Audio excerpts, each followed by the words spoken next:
Pourquoi dans ce grand barnum fiscal, les milliards du pacte Dutreil n'ont-ils pas sonné plus bruyamment? Quesaco Dutreil, une niche fiscale créée il y a plus de 20 ans qui réduit très fortement l'impôt sur les transmissions d'entreprises familiales par un abattement de 3/4 de leur valeur. L'idée étant d'éviter que pour payer le fisc, les héritiers d'une PME ne soient contraints soit de vendre l'entreprise, éventuellement à des étrangers, soit de l'affaiblir en y prélevant d'énormes dividendes. Aucun risque. Avec le pacte Dutreil, toutes les successions d'entreprises, même les plus grosses, sont taxées en cas de décès à 10% de leur valeur et en cas de donation, la très grande majorité des cas, à 5%, très loin des 45% prévus par le barème. À qui ça profite? Combien ça coûte? Avec quels effets sur le tissu industriel et sur l'emploi?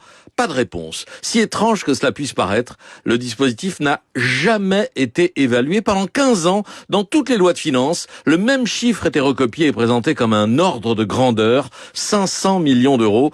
Les formulaires papier du Dutreil ne permettaient pas d'en savoir plus, paraît-il. Et puis, patatras. La Cour des comptes a fini par enquêter. Pour un rapport qui n'est pas définitif mais qui a opportunément fuité il y a 2 semaines et qui contient une révélation foudroyante. Le pacte Dutreil n'a pas coûté 500 millions l'an dernier, mais 5 milliards, 10 fois plus. Une énorme erreur de calcul ou un très très gros mensonge. 5 milliards 3, c'est beaucoup d'argent pour très peu de monde puisque d'après la Cour des comptes, les 2/3 de cet avantage sont captés par 1% des héritiers. 3 milliards et demi pour 110 personnes. Une moyenne de 31 millions d'euros par héritier. Est-ce que le dispositif profite aux PME industrielles? C'était l'idée de départ, pas vraiment. 13% des boîtes transmises sous pacte Dutreil entrent dans cette catégorie. Les groupes à plus de 500 salariés concentrent le gros de la dépense. Et on découvre aussi que des secteurs réglementés y ont accès.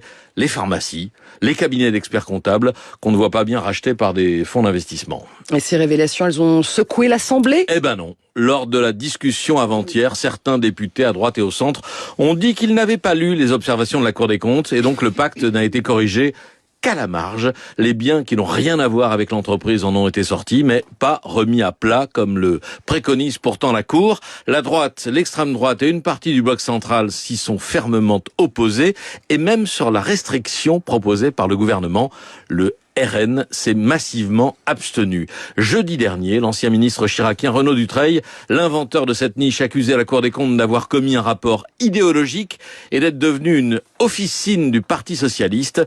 En juin, la Tribune écrivait sans être démentie que Renaud Dutreil prodigue ses conseils depuis 1 an à Marine Le Pen et Jordan Bardella.